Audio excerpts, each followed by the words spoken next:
친절한 시사, 시원한 통찰, 노영희의 출발 새 아침, 슬기로운 인터뷰.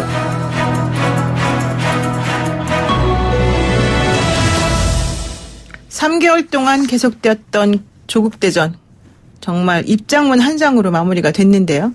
온 나라를 뜨겁게 달군 조국 전 장관의 이슈 언제 끝날까 생각했는데 갑자기 허무하게 끝났다, 이런 얘기하는 사람도 있고요. 지금 너무 잘 끝났다, 이런 얘기하는 사람도 있습니다. 이제 포스트 조국을 준비하는 여당의 이야기를 들어보겠습니다. 더불어민주당 대변인 맡고 계시는 이재정 의원 나와 계시는데요. 안녕하세요. 네, 안녕하세요. 네, 오늘 정말 저희가 섭외 너무 잘하지 않았습니까? 네. 그만큼 이재정 대변인의 이제 말씀을 정말 이 민주당의 공식 입장으로 저희가 잘 듣고 오늘 앞으로의 그 전국에 대해서 좀 살펴보려고 하는데요. 네. 예상하셨습니까? 어제 상황요? 예상 못했죠. 사실 어제 같은 경우는 발표 직후, 직전에 제가 알았지만 직후에도 몰아치는 인터뷰들 사실 다 거절했거든요. 그러니까 당의 메시지를 어떻게 내야 하는지에 대해서도 일단 저 스스로가 좀 정리도 되지 않았고, 그리고 또 지지자분들 응원해 주셨던 분들도 사실은 염려하셨던 국민들께도 통합된 메시지가 무엇일까를 고민하느라고 시간이 걸리기도 했고, 또 당사자가 사임 의사를 표시했지만 임명권자가 어떤 메시지를 내는지도 기다렸어야 했기 때문에 어제 좀 당의 공식 브리핑은 늦었습니다. 2시간 만에 발표가 됐죠? 예. 솔직히 말씀드리면 통상 이런 경우는 당사자의 의사를 존중한다라는 말이 상투적으로 들어갑니다. 넣었다가 그 말을 뺐어요. 그러니까 우리 홍익표 수석 대변인께서 발표를 하셨는데, 존중한다라고 하기에는 아직 우리 마음에서 조금 정리되지 않은 아쉬움, 또 일말의 분노 같은 것도 없지 않았다고 봅니다. 그리고 또 안쓰러움, 그다음에 감사함, 여러 가지 감정들을 섞어서 존중한다는 말로 운을 떼고 싶지 않아서 그 말을 뺐어요. 그렇군요. 예. 그 서초동 집회에 매번 참석했다는 시민 같은 경우에는 참 너무 허망하다, 이런 얘기를 하기도 했었었는데요. 실제로 그 조국 전 장관이 사퇴한다는 얘기를 그 전날 13일 날 대통령께 엄청나게 여러 번, 물론 그 전에도 얘기를 했었지만 일요일 날 얘기를 했었고, 대통령이 계속해서 오히려 조 전 장관을 설득했었다. 네. 그러다가 결과적으로는 그냥 알았다, 이렇게 이제 재가를 하셨다, 네. 이런 얘기 들었거든요. 어떻습니까?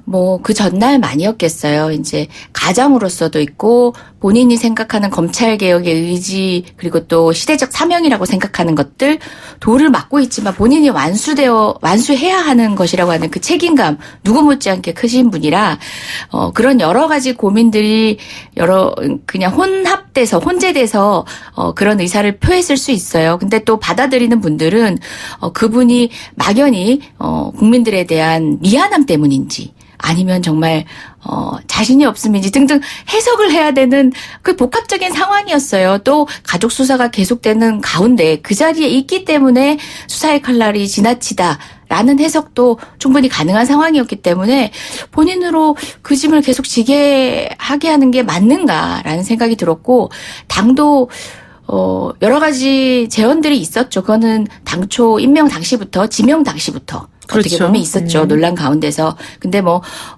조국 장관 안 됩니다, 임명하면 안 됩니다, 이런 식의 설득을 위한 강한 주장이라기보다는 다양한 시뮬레이션의 이야기들을 하시는 분이 없지는 않았습니다만은, 그럼에도 불구하고 이 국면에서 분명히 조국이라는 사람이 가지고 있는 검찰개혁의 상징이라는 건 어떤 누구도 마음대로 그 짐을 내려놓게 할 수 없는 아주 어려운 상황이기도 했습니다.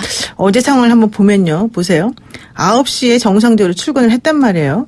그리고 그 검찰개혁에 대해서 이제 두 번째 검찰개혁안을 발표를 아주 씩씩하게 했습니다. 그리고 난 다음에 점심을 간부들하고 같이 먹었다는 거예요. 그리고 난 다음에 1시 반에 엠바고를 전제로 해서 사퇴 얘기가 나왔습니다. 네. 그리고 2시에 그 사퇴 발표가 났는데, 그래서 얘기 듣기로는 간부들도 12시에 모여서 점심 먹으면서 얘기를 들었다, 이런 얘기 있거든요. 그런데 그 타임에 그 본인의 부인인, 이 조국 전 장관의 부인이 5차 그 검찰 수사를 받고 있었다는 네. 거예요. 네. 그 상황 때문에 너무 스트레스 받았고, 또 하나는 그 상황 속에서 혹시 뭔가 조국 전 장관에게 결심을 하게 만든 새로운 사실이 나타났다. 예를 들면 어제 계속 나왔던 얘기는 노트북을 뭐 확보했다 이런 얘기 나왔었거든요. 네. 그런 것들 때문이 아니었나 이런 의심하는 분들도 있더라고요. 어때요? 뭐 검찰발 뉴스에 한 줄 한 줄에 이제 민감해지는 경우는 거의 없는 것 같아요. 검찰발 뉴스. 네. 네. 그렇지만 분명히 청와대 고민정 대변인도 밝히셨듯이 전날 대통령께 의중을 전달한 것은 맞는 것 같습니다. 저희가 확인한 바로도 당이 조금 늦게 알게 됐는데요.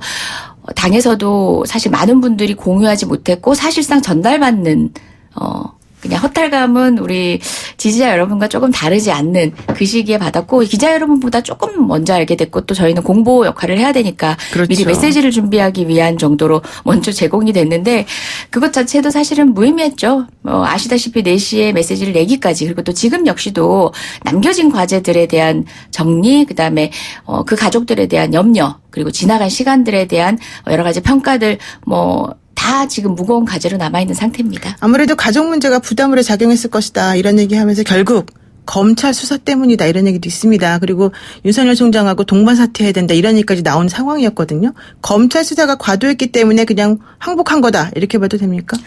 저는 어떤 평가든 다 절반의 진실은 다 담고 있다고 봅니다. 절반의 진실은 담고 있다. 그와 같은 가혹한 수사 그리고 예측할 수 없는 수사 이제 정말 수사를 잘해서 예측할 수 없는 결과를 계속 밝혀내는 것들이 아니라 수사의 행태가 지난 수사의 일반적인 내에서는 살펴볼 수 없는 그런 행태를 계속 목격하면서 국민의 분노도 결국은 촛불을 들게 만들었는데요. 그 상황을 정말 범인들은 못 버텨냈을 거예요. 지금까지 버텨내면서 어쨌든 검찰개혁의 의지를 아이러니하게도 이제 조국 장관이라는 개인이었다가 검찰개혁의 상징이 되기까지는 국민들에게 좀 심어준 개혁 의지, 국민들이 개혁 의지를 모을 수 있도록 해줬던 본인의 사회적 역할 컸거든요. 그 역할을 평가하는 반면에 결국 그 사태에 검찰이 일조한 면도 있다. 그 얘기도 절반의 진실은 포함하고 있는 것도 같습니다. 하지만 굴복했다라고 평가하기에는 그가 남긴 과제들에 대한 남은 사람의 다짐이 크기 때문에 그렇게 평가하고 싶진 않고요. 윤석열 총장은 같이 사퇴하는 게 맞다고 보십니까? 저는 그분에게도 꽤나 심란한 밤이 되셨을 것 같습니다.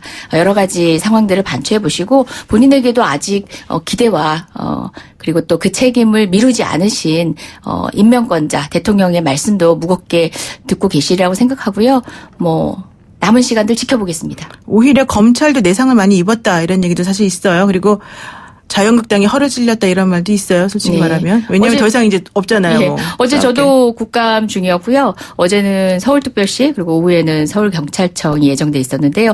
서울특별시 같은 경우는 가로등 사업과 관련해가지고 오로지 또 조국 국감으로 이끌어가기 위한 계획들이 다 있었던 자유한국당 입장에서는 사실상 억지로 조국 국감을 계속 이어가던 몇몇 의원님은 있었지만 한편으로는 질의서 다시 준비해야 돼 이런 말을 농처럼 할 정도로 자유한국당 입장에서도 당황스러우면서도 어떻게 보면 남겨진 숙제에 대해 대답을 해야 되는 게 정작 자유한국당이 돼버렸어요. 그래서 어설프게 이제 우리 한교안 대표가 급히 대답하느라 이제 국민들의 비판을 좀 받고 있는 것 같긴 한데 공은 넘겨졌습니다. 정말 개혁 의지, 사회를 개선해보겠다라는 국민의 열망을 받아 안았던 당인지를 이제는 시험대에 올려져서 자유한국당 스스로가 검증되어야 될 시간이 되었습니다. 민주당을 비난하는 여론도 있던데요. 결국 조국 전 장관을 못 지킨 거 아니냐. 지키지 못했다. 예.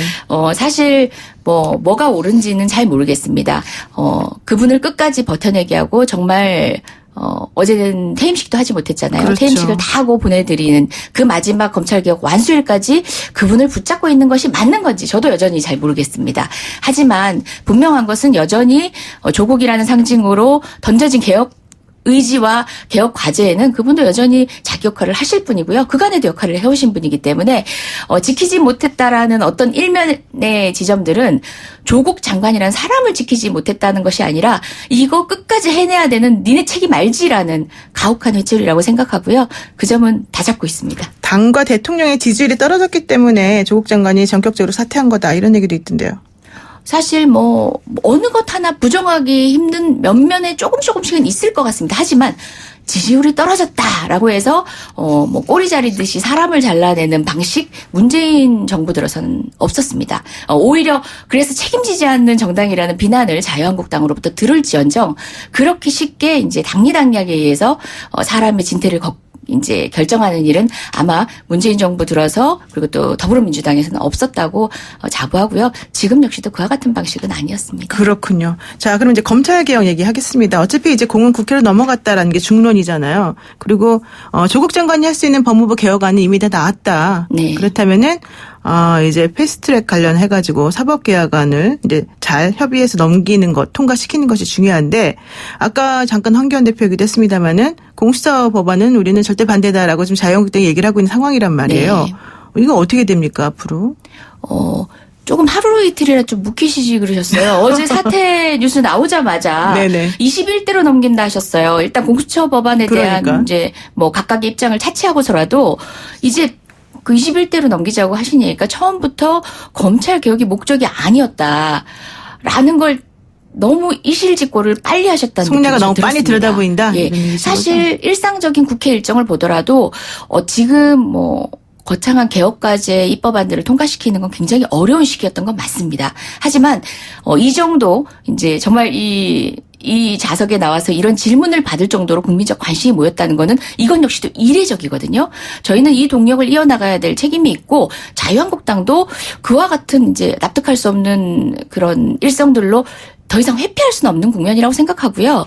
일단 검찰개혁안 패스트트랙 올라와 있지만 물론 그냥 표결도 할 수 있는 구조입니다. 표 계산해서 사당공조 무너졌다고 하지만 사실상 서초동 촛불을 바라봤던 많은 국회의원들이 동참할 거라고 보면 불가능한 일도 아니거든요. 그렇지만 처음부터 했던 얘기는 논의는 열려져 있고 그 논의 과정에서 각각의 입장을 드러내면서 내 입장을 고수하는 게 아니라 사실 국민의 평가를 받는 거예요. 국민을 공론회장에 그리고 국회 논의회장에 끌어들이는 건데 그 가운데서 조금씩 의견을 조율해 갈 수 있다고 저는 생각합니다. 지금이라도 내년이라 생각하지 말고 올해 할 일이다. 20대 국회 할 일이다 생각해 주셨으면 좋겠어요. 그런데 박지원 의원 같은 경우 좀 전에 저희하고 인터뷰하시면서 자유한국당은 공수처 법안을 내년에 뭐 다음 국회로 넘겨야 된다 이런 말 하면서 결과적으로는 안 하겠다는 뜻을 내비친 거다 이런 바로 얘기도 그 말입니다. 했고요. 제가 어렵고 수려한 단어들을 써가면서 존중해드리면서 말씀드렸지만 처음부터 그냥 조국만을 목적으로 했던 것인가 아니면 또 다른 개혁의 의지나 개혁의 비전을 갖고 있었던 것인가 끊임없이 사람들이 의심했잖아요. 그것들을 스스로 너무 빨리 드러내고 있다는 생각입니다. 개혁하기 싫으시죠? 물어보고 싶습니다. 물어보고 싶다. 대답이 어떻게 나올지 좀 궁금하긴 한데요. 내년에 합시다. 그렇게 하겠죠. 그게 개혁하기 싫다라는 말이겠죠. 그 야당 쪽에서는 뭐라고 얘기하냐면은 공수처 법안이라든가 이런 것들 선거법 먼저 처리하고 하기로 해놓고 왜 갑자기 딴소리냐 이런 얘기도 하고 있고요. 또 여상규 법사위원장 같은 경우에는 자꾸 심사를 90일 동안 우리가 할 수 있기 때문에 내년 1월 달에까지 사실은 붙들고 있어야 된다 이런 얘기도 한단 말이에요. 어떻게 네. 해서 그럼 민주당 입장에서 어떻게 방법이 있습니까? 아니 뭐 여상규 위원장님은 말씀 나왔지만 이 진작에 그 자리에서 자리를 물르셔야 됐을 분인데 그분이 하시는 말씀이 정말 법리에 대한 다른 견해를 전제로 한 다른 의견이라기보다는 역시도 자유한국당 황교안 대표처럼 21대 하자라는 말에 다름 아닌 네. 정말 하고 싶지 않다라는 의지를 보인 말이고요. 저는 이 건과 관련해서는 상식적으로는 법사위에서 통상 자기의 소관 법률을 처리할 때의 기간 안에 하는 게 맞고요. 그리고 또 우리 국회의장님이 유권 해석을 맡겨놓은 이상 관련된 부분들 참조해서 국회 내에서 그 날짜가 문제겠습니까? 대의에 동의하는지 동의하지 않은지 논의석상에 들어올 수 있는지 아니면 논의 자체를 거부하고 싶은 것인지 솔직하게 고백하고 국민으로부터 평가를 받는 게 맞다고 봅니다. 의지가 있는지 없는지 우리가 보기엔 좀 없어 보이지만 그래도 희망을 가져보겠다. 네, 광화문에 촛불을 들며 모인 시민들의 지지를 받을 때와 개혁까지해서 어떤 모습을 보이는지는 또 달라질 겁니다. 총선이 얼마 남지 않은 과정에서 어떤 일이든 보이콧만 하는 모습으로 다시 돌아가는 것 자유한국당에도 도움되지 않는 일이라고 생각합니다. 사실 광화문 시민들도 검찰 개혁에는 동의하고 있다 이런 얘기를 했었기 그렇죠. 때문이죠. 자, 마무리입니다. 내일 2+2+2+2 회동 예상돼 있거든요. 어떻게 보십니까? 예, 뭐 정치협의체 만들어진다 그러고 곧 날짜 잡을 것 같다가 날짜 잡으려고 하는 순간에 또 또 이제 바뀌더라고요. 어찌되었건 간에 정치적 행위들은 모이는 것 자체로 의미 있을 때가 있습니다. 저는 뭐 회동하기로 했으니까 이게 급작스럽게 불발되는 일이 없도록 바라고요. 그리고 또 그 회동에서 이제 사진만 찍는 게 아니라 이미 공감하고 가시고 각각의 입장이 있으실 거 아니에요. 조금이라도 좁혀가면서 어떤 이야기 국민께 들려드릴 수 있었으면 좋겠습니다. 네, 오늘 말씀 여기까지 듣겠습니다. 오늘 정말 가열찬 민주당 대변인의 모습이었습니다. 예, 더 열심히 하겠습니다. 네, 고맙습니다. 지금까지 더불어민주당의 이재정 의원과 함께했습니다.